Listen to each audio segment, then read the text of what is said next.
I hope your surgery goes well, Mom. But if you can't babysit next week, then don't bother coming back. That was the last thing my daughter said before hanging up on me. No goodbye. No take care.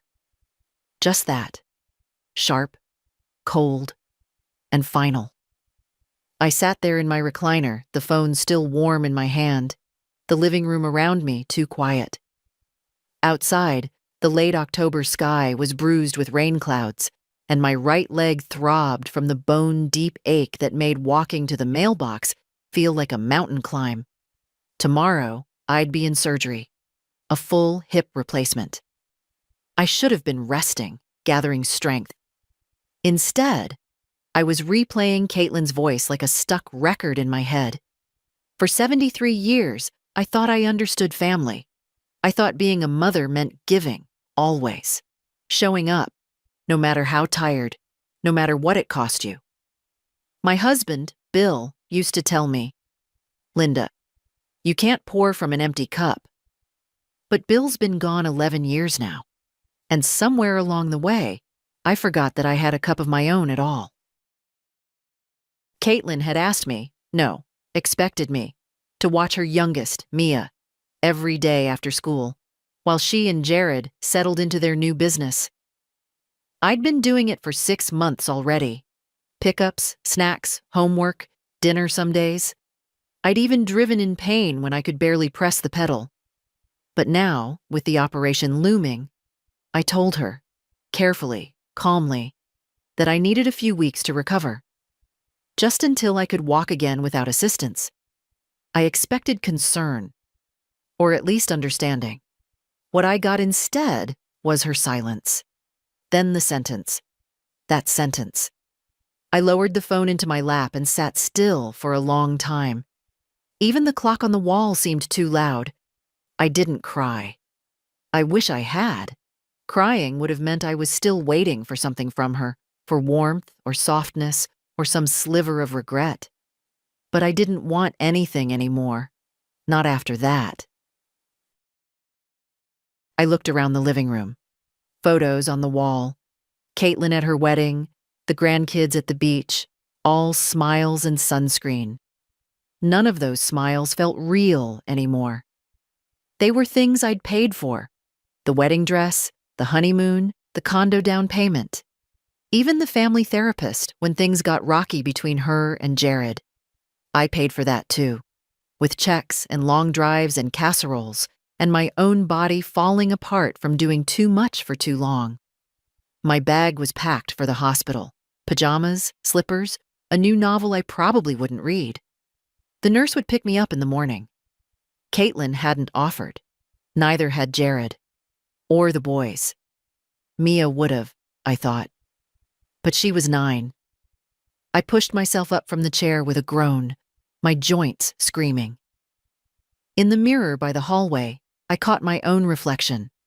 Gray hair pulled back, deep lines at the corners of my mouth, a softness in my shoulders that used to be strength. My mother had looked like that at 73.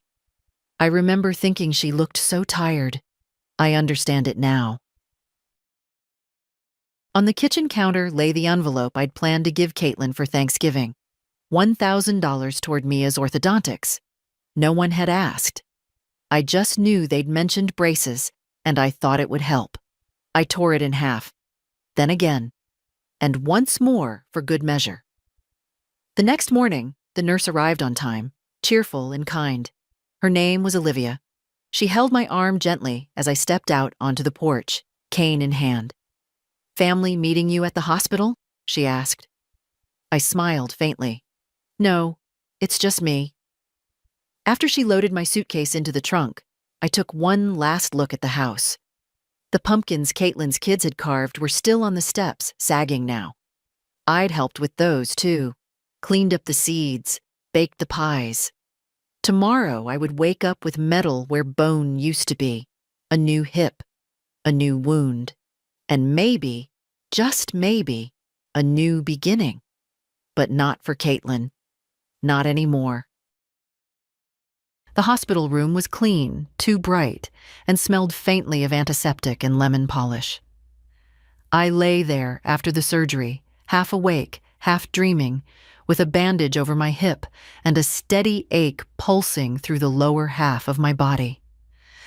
The clock on the wall ticked away each sterile hour, and the nurse, Olivia again, checked my vitals, adjusted my IV, and smiled with gentle professionalism.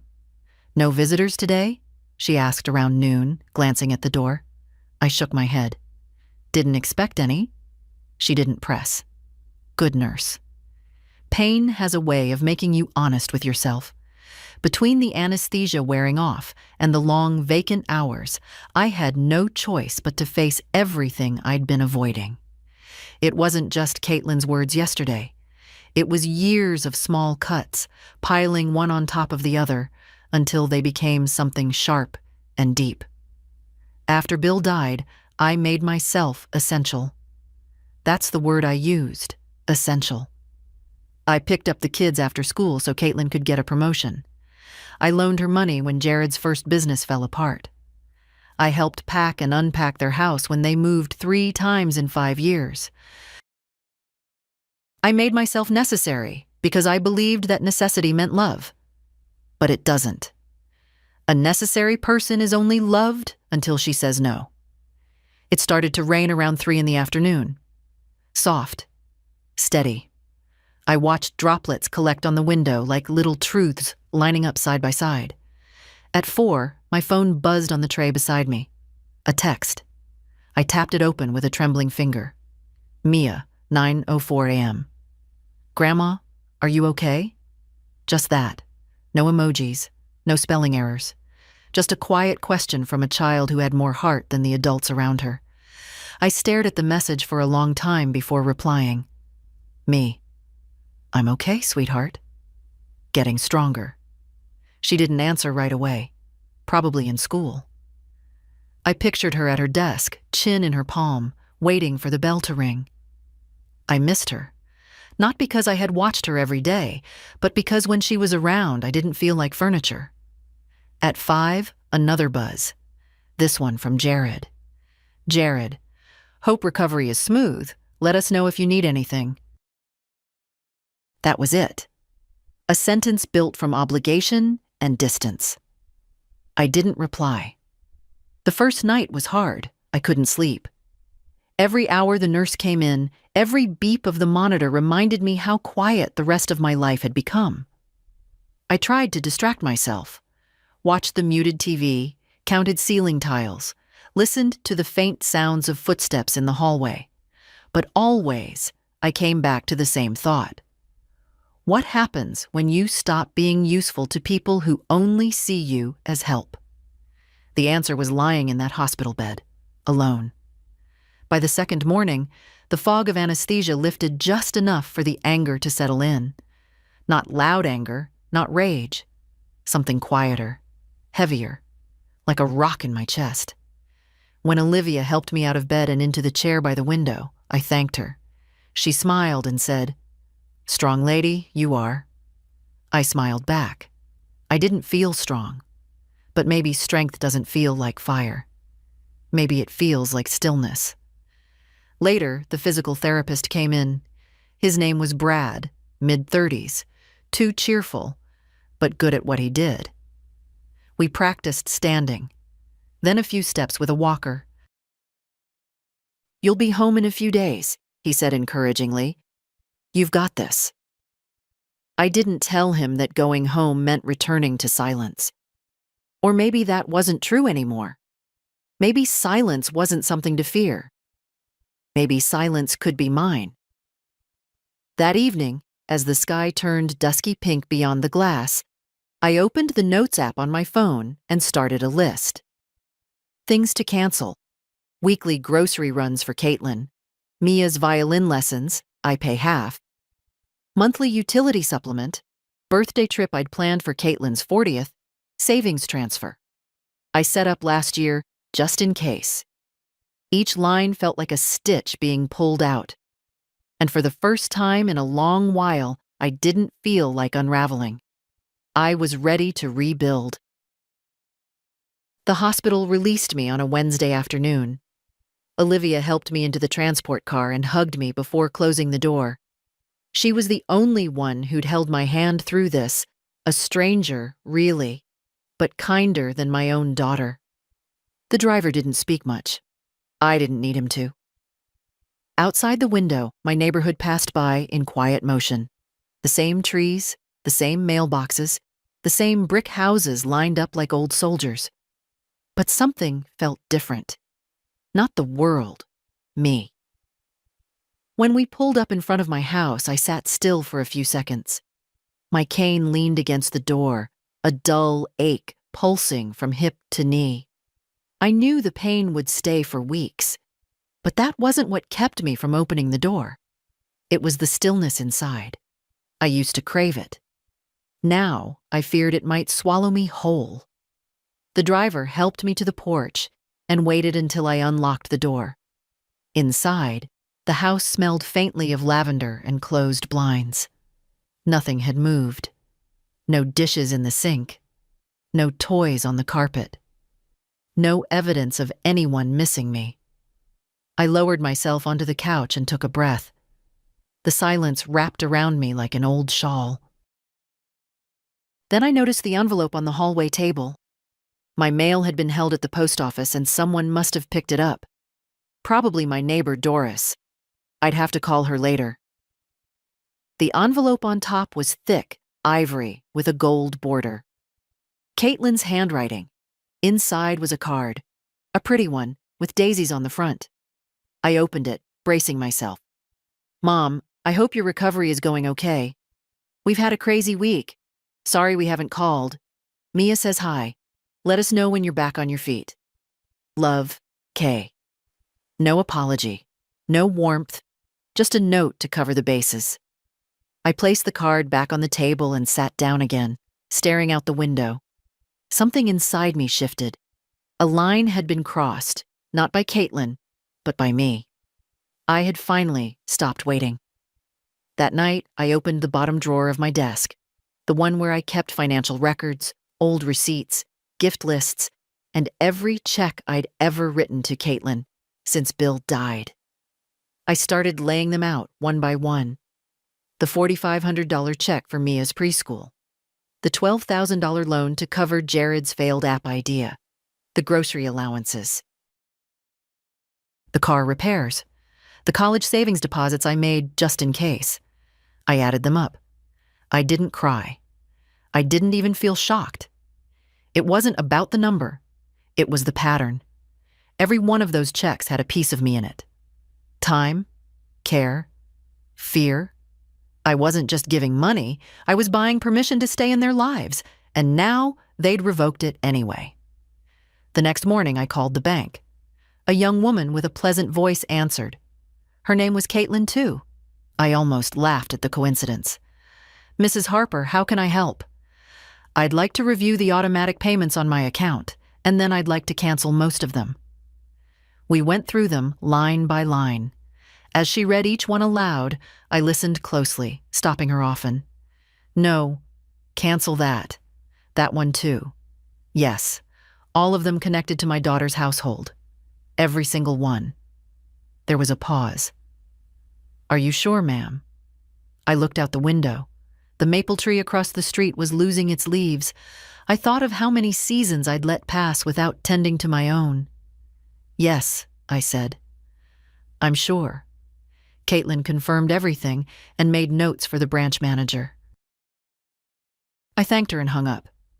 I expected to feel hollow, but I didn't. I felt clean. Later that day, Mia called. "Grandma?" Her voice was small. "Mom said you were tired." "I am, sweetheart," I said gently. "But I'm getting better every day. Can I come over when you're better?" I closed my eyes. There was the rub. I loved that child with everything I had. "We'll see," I said. "We'll see very soon." On Friday morning, I opened the curtains wide for the first time in weeks. The sun fell across the kitchen table, lighting up the grooves in the old wood like rivers on a map.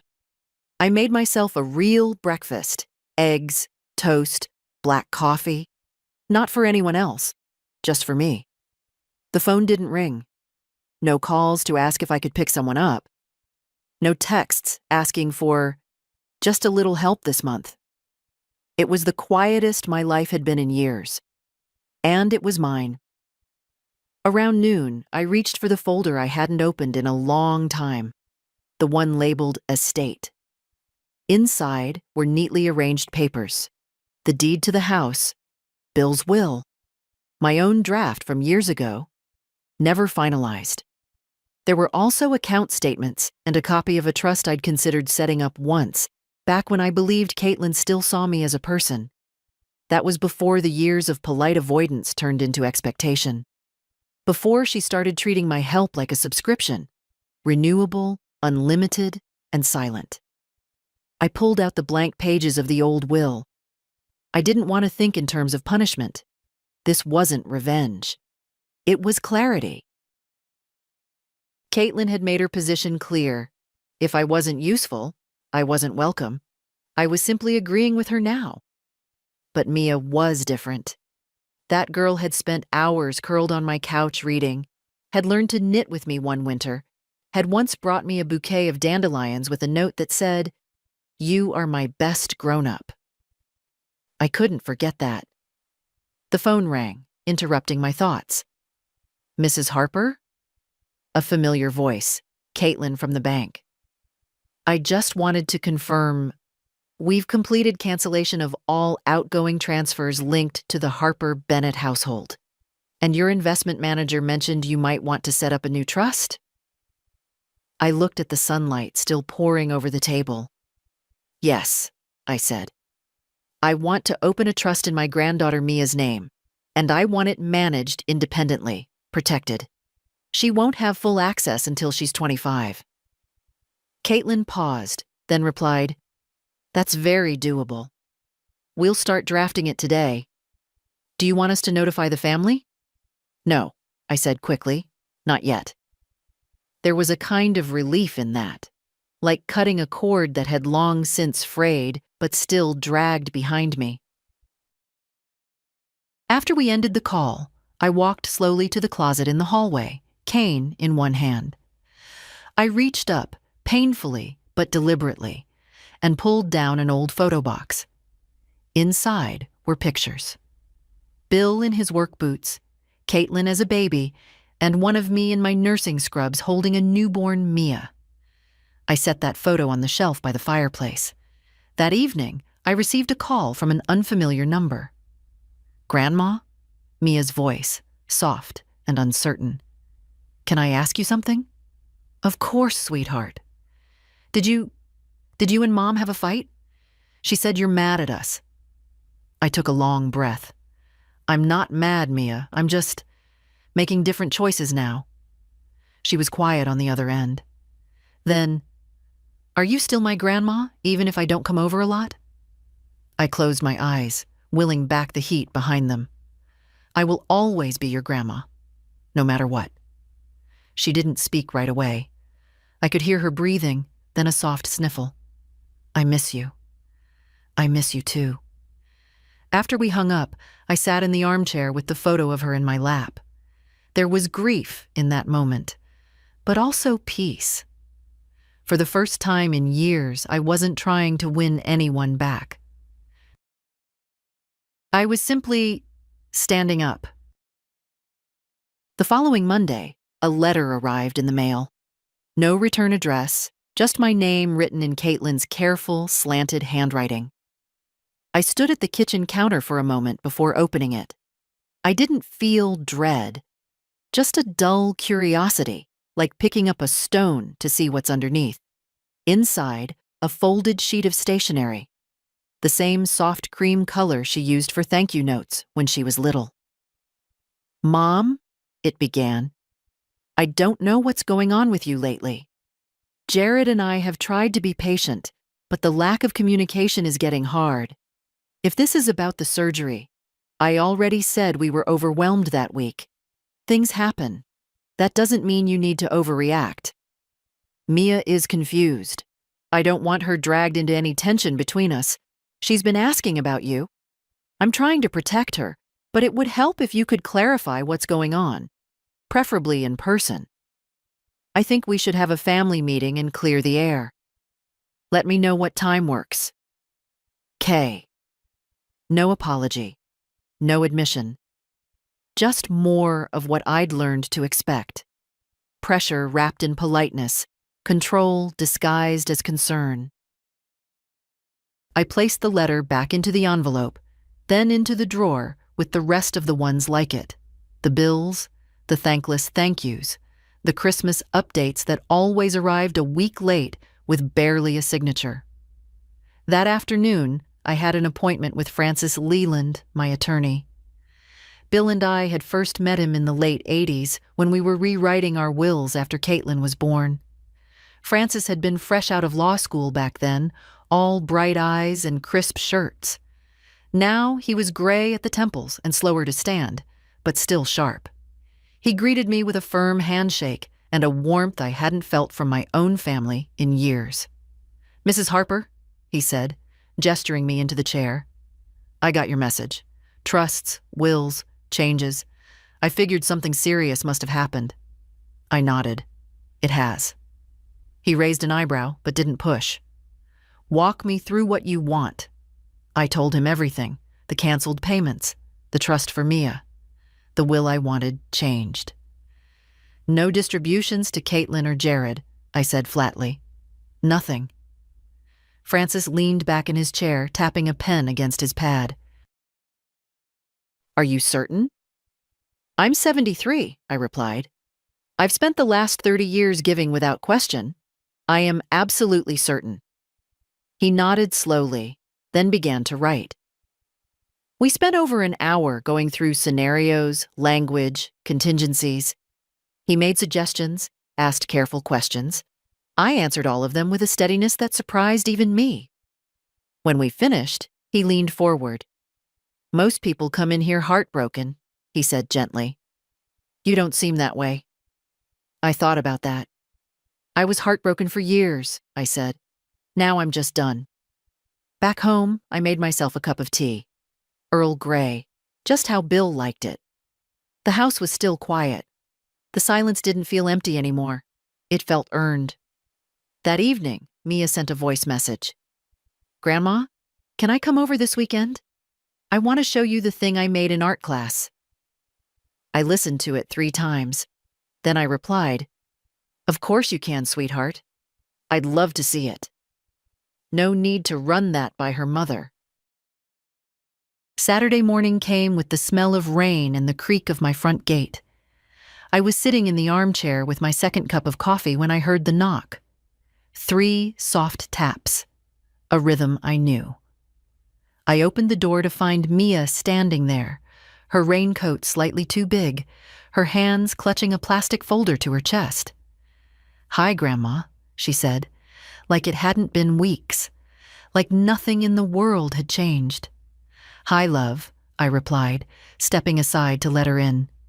"Come in before you catch cold." She peeled off her coat and kicked off her sneakers, her damp socks making quiet prints on the hardwood. I handed her a towel and watched as she dried her hair, her face shining with the unfiltered light of childhood. "I brought my drawings," she said, already moving to the kitchen table. We had to pick a word and make art about it. I picked strong. She laid out the pages carefully. Crayons, watercolor, glitter in places. One of the pictures was of a woman with silver hair and a red sweater, holding a cane and standing on a hill under a bright sun. "That's you," she said simply. "I told my teacher you had surgery but didn't let it stop you. She said that was brave." I sat down across from her, and for a moment I couldn't speak. "I don't feel very brave some days," I said honestly. Mia shrugged. "Brave just means you don't quit." God, that child. We spent an hour like that, drawing, talking. I made her pancakes. She asked questions about the scars on my knees, about how Bill and I met, about why I kept so many picture frames but not a lot of furniture. When the clock crept toward noon, She looked up at me carefully. Mom said she didn't know I came, she confessed. I told her I was at Maddie's house. I took a breath. I'm glad you came, but you don't have to lie for me, sweet girl. I didn't lie for you, she said. I lied for me. Because I miss you. She was too young to be carrying that kind of choice. And I hated that I had become someone a child had to sneak away to see. When she left, I gave her a book I'd saved from Caitlin's childhood, a worn copy of The Secret Garden. Her eyes lit up. In the silence after she was gone, I didn't feel the ache of loneliness. I felt the ache of something older, recognition. Mia was my mirror, not in blood, but in spirit. She saw me. That night, I received another letter. This one from Jared. Typed, of course. Linda, Caitlin is very upset. She says you've been distant, possibly even manipulative toward Mia. We think it's best if communication goes through us from now on. You're welcome to visit, but we'll need notice, and only when appropriate. The gall, the way he tried to turn my love into a liability. The way he spoke like a gatekeeper to a child I had rocked to sleep and taught how to whistle. I folded the letter without finishing it and slid it into the same drawer where I kept Caitlin's. No reply. There would be no more explanations, no justifications, no bending. They could send all the words they wanted. I had said enough. On Monday morning, I made a list. Not a grocery list. Not a to-do list. A reckoning. People who knew what I'd been through. People who never asked. People who did. People who only came when they needed something. And the one person who came just to draw with me on a rainy Saturday. I didn't write their names. I didn't need to. I'd lived their patterns. The hardest part wasn't the betrayal. It was how long I had tolerated it in silence. Not because I was weak, but because I had told myself a lie. That love required sacrifice, without limit. I sat with that list for a long time. Then I opened the drawer with the legal folder. Francis had called the day before to confirm everything was ready. He'd be by that afternoon with the paperwork. The new trust for Mia. The updated will. The clauses protecting everything I'd built from the hands that only remembered me when it served them. I baked scones. Not for anyone else. Just for me, and for the rhythm of making something from scratch. Francis arrived just after 2. Still in his weathered coat, the same briefcase he'd had when he came to finalize Bill's estate a decade ago. He laid the documents out on the table, carefully, page by page. I kept the language clean, he said. Direct. If you want to include a personal letter with the will, we can add it as an attachment. I thought about that. A letter, not an apology, not a defense, just the truth, in my own words. I'll write something, I said. Not now, but soon. We went through the clauses, the signatures, the notarizations. Francis was patient, professional, but when we got to the part about disinheritance, he paused. You understand this is irreversible, right? You're removing both Caitlin and Jared from any future claims. I understand, I said. He nodded slowly. I've seen people change their minds. I won't, I replied. She already asked me to leave. I'm just agreeing. When it was all signed and sealed, he packed up and stood, looking at me with something like quiet admiration. I don't say this often, he said, but I'm proud of you, Linda. Funny. That word. Proud. I hadn't heard it from Caitlin's mouth in years. After he left, I sat back down at the table, the scent of lemon from the cleaner still in the air. I looked around the house, not grand, not modern, but mine. Bought with 2 salaries, kept afloat after Bill died with shifts I picked up, even while grieving. A home that had fed people, healed them, taken care of little ones who ran in and out without knocking. And now, For the first time, it was truly mine again. That evening, the phone rang. I let it go to voicemail. After it rang a second time, I checked the screen. Blocked number. I tapped the message when it finished. Caitlin's voice. Stiff, like she was reading off a sheet. "Mom, I heard about the changes you made. I don't know what this is all about, but it's not fair.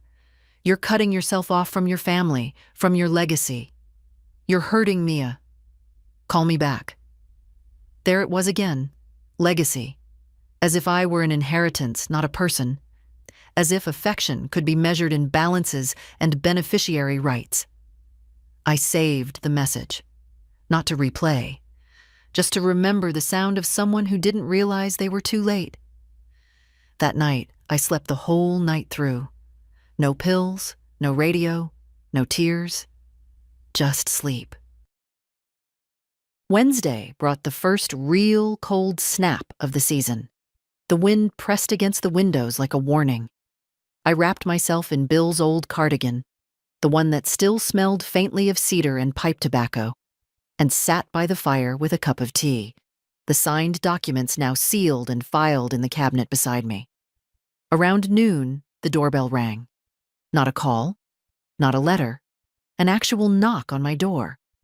I stood slowly, one hand on my cane, unsure of who I'd find. Through the small pane of glass, I saw a girl in a navy coat, hood pulled low, a sketch pad tucked under her arm. Mia. I opened the door. "I told Mom I was walking to the library," she said. "It's only 3 blocks. She looked up at me, her face serious. "Is that okay?" I stepped aside. "Of course it is." Inside, she kicked off her boots and set her pad on the table. I made hot chocolate the way she liked. Milk, not water. 2 big marshmallows, stirred clockwise, not back and forth. She watched me carefully, like she was afraid to speak first. After a few sips, she asked, "Did you really change your will?" The question didn't come with anger, just quiet curiosity. "Yes," I said. "Why?" I thought about how to answer. Mia was only 9, but she'd always had a way of asking questions that required grown-up answers. "Because people who love each other don't treat each other like chores," I said. "And because love and money should never be the same thing." She nodded slowly. "I heard Mom say you were trying to punish her." I raised an eyebrow. "Do you think I'm punishing anyone?" Mia shook her head. "No, I think you're just tired of giving." That settled in the air between us like dust. I leaned forward. "Sweetheart, I didn't do this to hurt anyone. I did it to stop hurting myself." She didn't respond right away, just sipped her cocoa and opened her sketch pad. "I made something for you," she said. She flipped to a page, charcoal this time, a drawing of 2 women sitting across a table. One small, one older, a window behind them, steam rising from mugs. "That's us," she said. My throat tightened. "Thank you," I whispered. "It's beautiful." Mia put her pencil down and reached into her coat pocket. She pulled out a small velvet pouch and placed it on the table. "I know I can't give you money or big stuff, but this is mine." Inside was a thin silver bracelet with a tiny charm, a maple leaf. "I bought it at the school fundraiser," she said, "because you always say the tree outside your window is the prettiest thing in fall." I blinked back tears. "This is the most precious thing I've been given in a long time." She smiled, shyly. After lunch, grilled cheese and apples, Mia helped me organize the drawer in the hallway, the one filled with rubber bands, twist ties, and every extra button I'd ever saved. She did it like it was a game. When it was time to go, I walked her to the porch. "You know," she said quietly, "even if Mom says I can't come anymore, I'll find a way. I promise." I cupped her cheek in my hand. "I'm not going anywhere, Mia. I just stopped waiting to be seen." She threw her arms around me, holding tight. That night, I didn't think about Caitlin or Jared. I thought about a drawing, a bracelet, and a girl who showed up in the cold just to sit across from me and call that love. The next day, I turned off my phone. Not out of defiance, not even out of anger. I just needed silence that wasn't waiting to be broken. Instead of scrolling through texts I didn't want to answer, I pulled out the knitting project I'd abandoned months ago, a baby blanket, soft lavender wool. I'd started it when Caitlin announced a friend's pregnancy and asked if I could whip something up. Of course I said yes, like always. But halfway through, the request was forgotten, and so was the friend. Now, it wasn't a favor. It was mine. I worked on it for hours, letting the rhythm soothe me. Stitch by stitch, something old came back. A kind of peace I used to find when the world was quiet and my hands were busy. Around 4, there was a soft knock at the door. I hesitated before opening it. But it wasn't Mia this time. It was Doris, my neighbor. She held a small container in both hands and wore the same lavender coat she'd had for years. "Chicken stew," she said, offering it. "You've been on my mind." I stepped back to let her in. "Come in. Sit a while." She set the container on the counter and looked around the room. Still the same cozy place. We sat at the kitchen table and I poured tea, grateful for the warmth of her presence. Doris had never pried, never asked for more than I wanted to give. But today, her eyes searched mine a little deeper. "I saw Mia come by yesterday," she said gently. I nodded. "She's a good girl." "The best," I agreed. She sipped her tea. "You doing okay, Linda?" I considered lying, saying yes, saying fine. But something in her tone, quiet, undemanding, made it safe to tell the truth. "I'm starting to be," I said. "But it's been hard." Doris reached across the table and placed her hand over mine. "You've been everything to that family for too long. It's okay to stop. You don't owe anyone your entire life." I looked at her and nodded. "I think," I said slowly, "I confused being needed with being loved." She smiled sadly. "A lot of us do." We sat in silence, the kind between people who've both seen too much and said too little over the years. The stew on the counter steamed softly in its Tupperware. Before she left, Doris turned to me in the doorway. "If they come knocking with guilt in their hands, remember this moment," she said. "The peace in your own home, the light in your own skin. Don't trade it for anything." I stood there long after she left, her words echoing louder than any voicemail. That evening, I turned my phone back on. 5 missed calls, 2 from Jared, 3 from Caitlin, 1 new voicemail. I didn't listen. Instead, I sent 1 text. To Caitlin, "Please stop calling. I need time. I'll reach out if and when I'm ready. No explanation, no softness, not this time." The blanket in my lap was half done. The stitches had tightened where my fingers clenched. I loosened them, breathed, and kept going. I woke up early on Sunday, not because of pain or noise or habit, but because I wanted to. The house was quiet, but it no longer felt like the silence of absence. It felt like a clean sheet of paper. I made oatmeal, not instant, real, with cinnamon and brown sugar and half a chopped apple the way Bill used to like it. I sat at the table and ate slowly, deliberately, like each bite was a small act of respect for myself. After breakfast, I opened the cedar chest at the foot of my bed.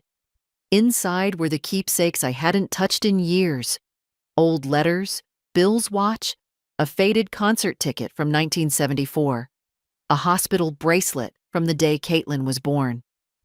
I found my journal beneath them all. The last entry was from 6 years ago, the night I co-signed the second mortgage on Caitlin's house. I had written about the relief in her voice, the hope in her eyes. Not a word about how I cried afterward, wondering if I'd ever get that money back, or the way she never brought it up again once the papers were signed. I turned to a fresh page and began to write. Not for anyone else, not to prove anything, just to remember how to hear my own voice. October 15th. I've spent most of my life being useful. I've been needed, leaned on, counted on, taken for granted. Today, I am none of those things.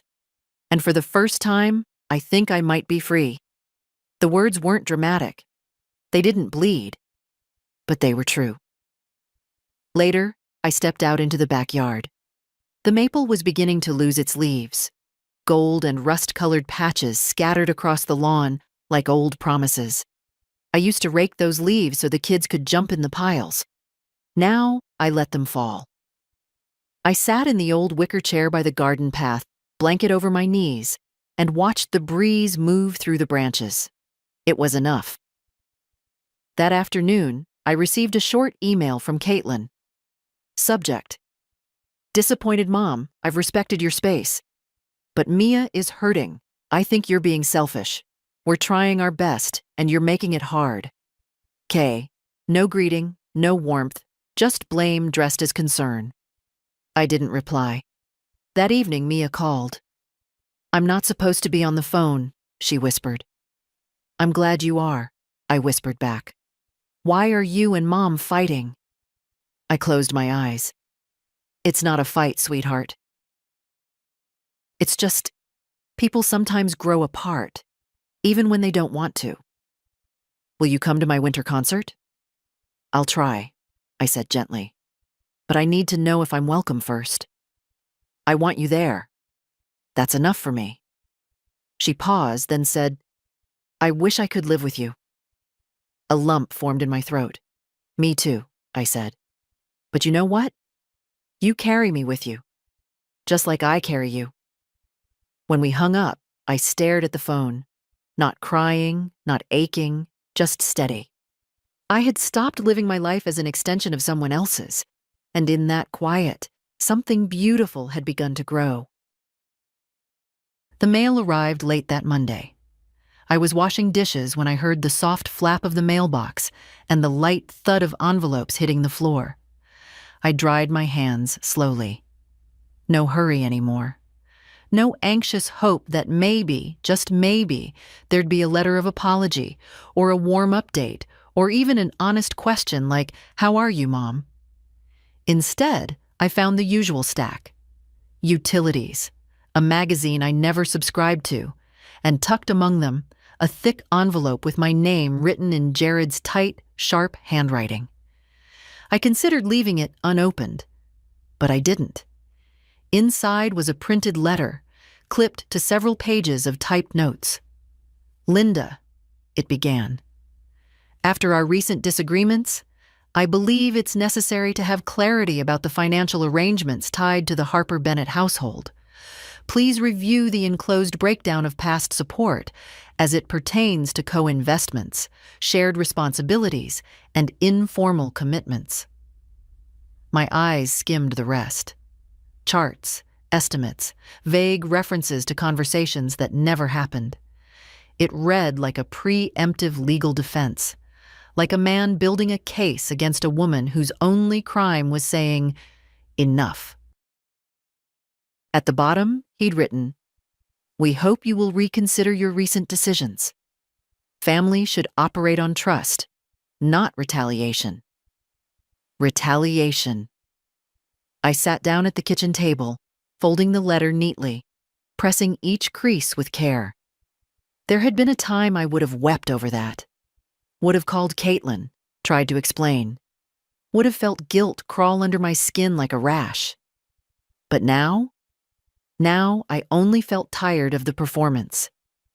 I slid the papers into a drawer and wrote one sentence on a sticky note. Dignity isn't retaliation.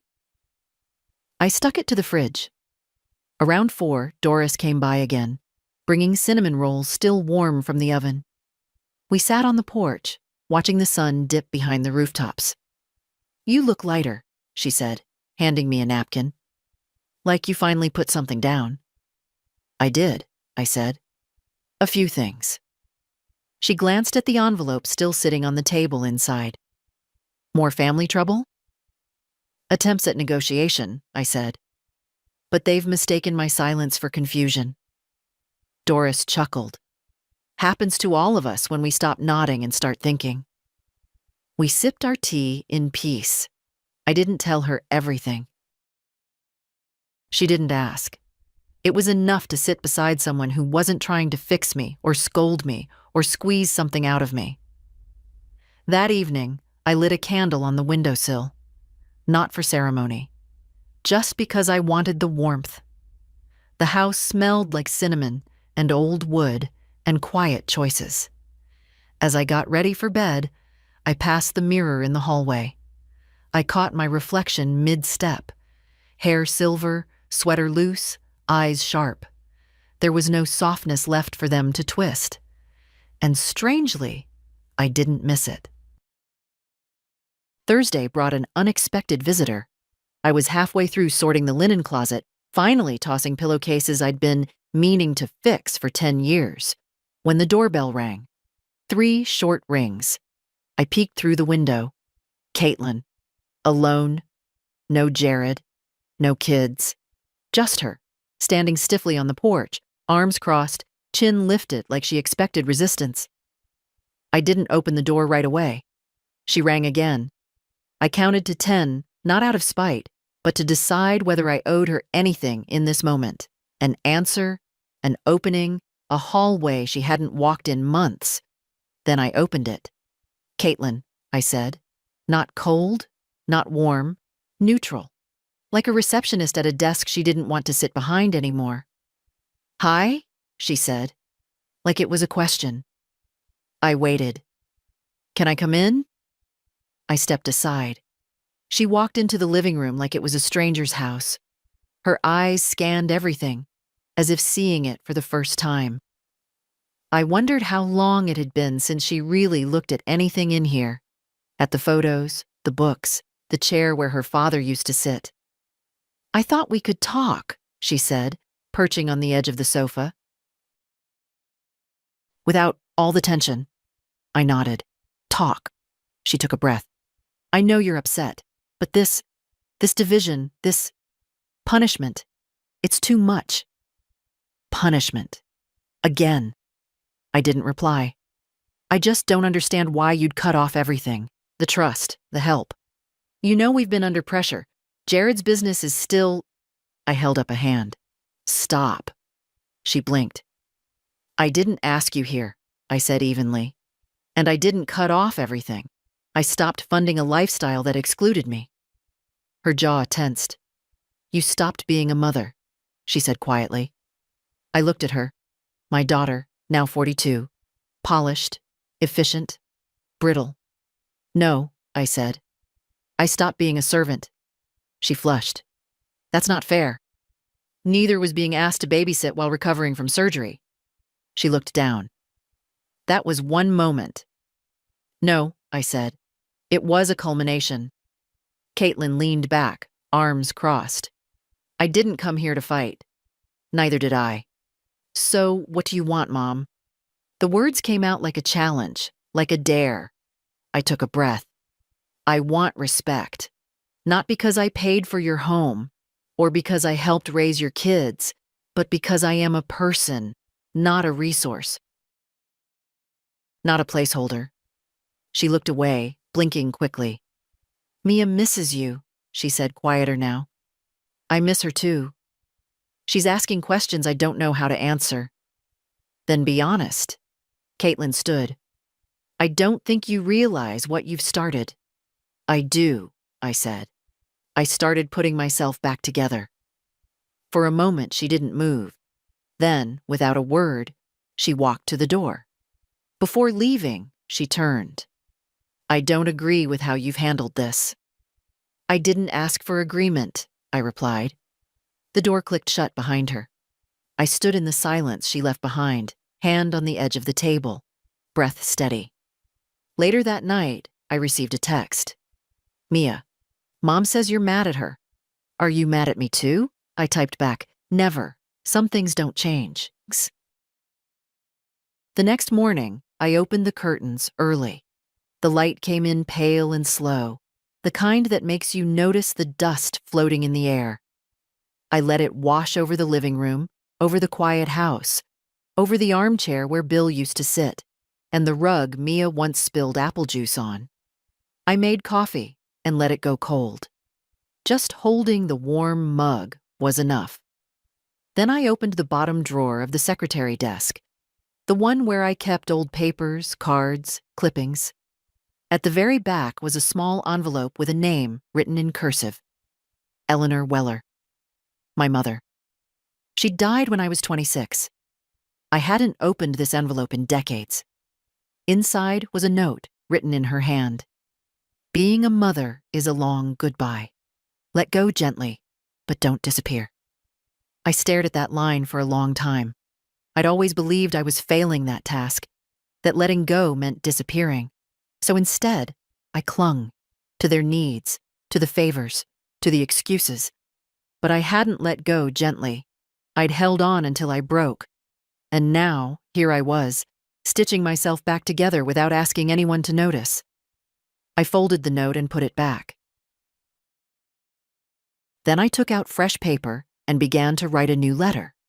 Not to Caitlin, not to Jared, to Mia. If you ever find this one day, I want you to know, I never stopped loving you. Even when the adults around us made it complicated. Even when silence filled the rooms. I left things behind not because I stopped caring, but because I finally started caring for myself too. I didn't sign it.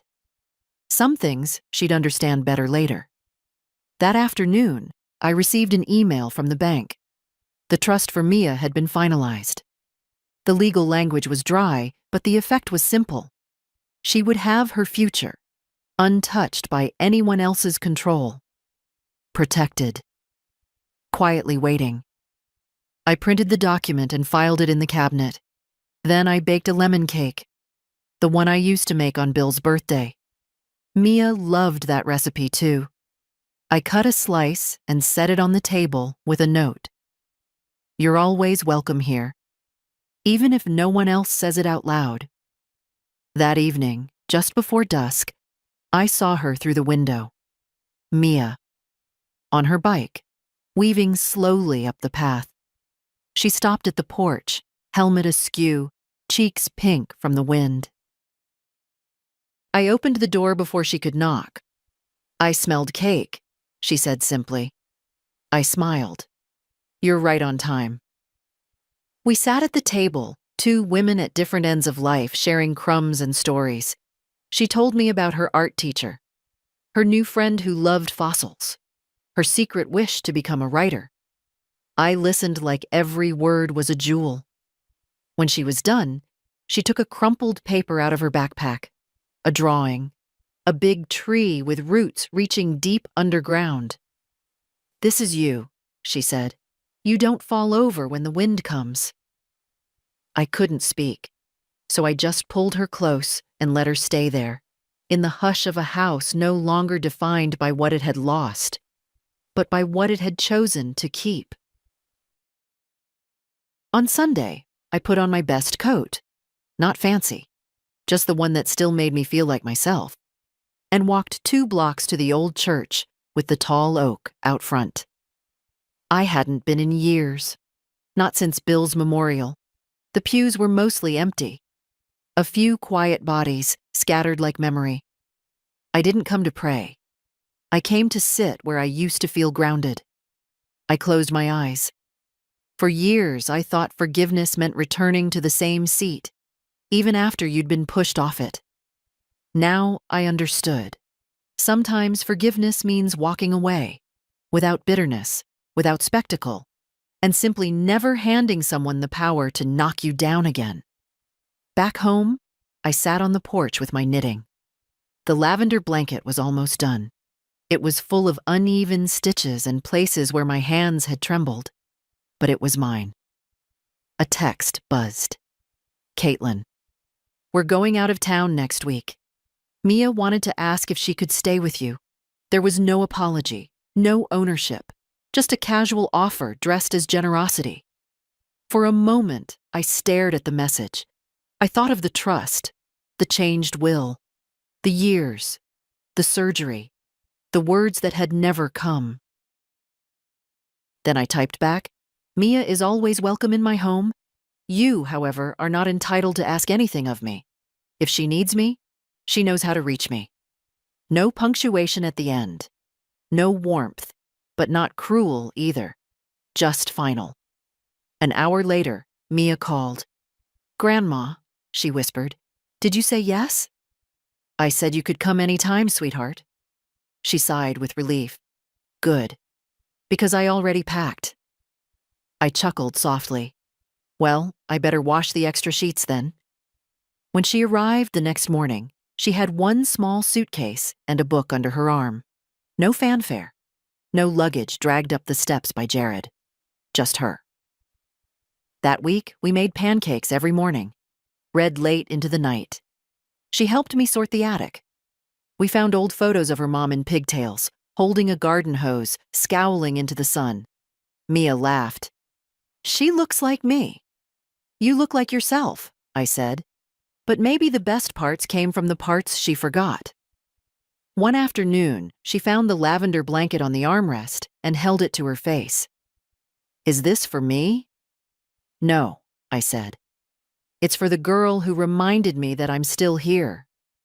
She looked confused. Then she smiled.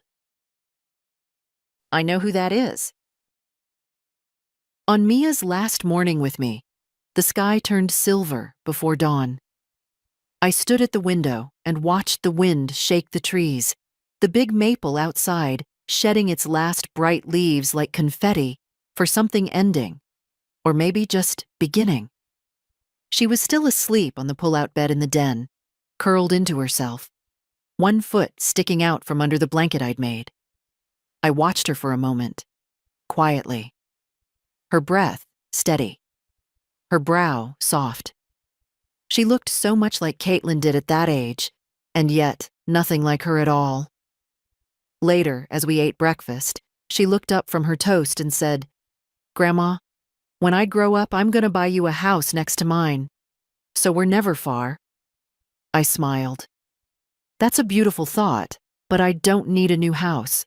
I just need to know you'll live a life where you don't forget who you are. She tilted her head. How would I forget that? You'd be surprised, I said. Sometimes the world whispers things to women about what they owe, about who they're supposed to serve or save or silence themselves for. And before you know it, you've traded all your time and softness for scraps of approval. She watched me, quiet, listening the way only children and old friends really do. I don't want that, she said. Then don't give anyone the pen to write your story, I said. Not even the people you love. She finished her toast in silence. When Caitlin came to pick her up, she stayed in the car. Mia hugged me on the porch, long and tight. I'll call every week, she whispered. I'll answer every time. She hesitated, then added, Don't disappear, okay? I won't, I said. But I also won't stand still for people who don't see me. She nodded, eyes damp, then ran to the car. I didn't wave. I just stood tall in the doorway as the car drove off. Later that afternoon, I sat at the kitchen table with a fresh notebook. The front cover was blank. Inside, the first line I wrote, This is not the story of a woman who was cast aside. This is the story of a woman who stopped asking permission to be whole. It wasn't polished, but it was true. That evening, Doris came by with tea. We sat in silence for a long while. Then she looked over at me. You really done with them? She asked. I thought about it. I'm done waiting for them to become people I can belong to. She nodded. That's enough. We sat, two old women in a quiet house holding space for the parts of ourselves we used to hand away too easily. And I knew I was no longer lonely. I was alone, maybe, but not lost, not invisible, not less, just here, still standing, still me. If this story moved something in you, share it. Save it. Leave a comment. There are women out there, mothers, grandmothers, daughters, who need to hear that it's never too late to come home to yourself.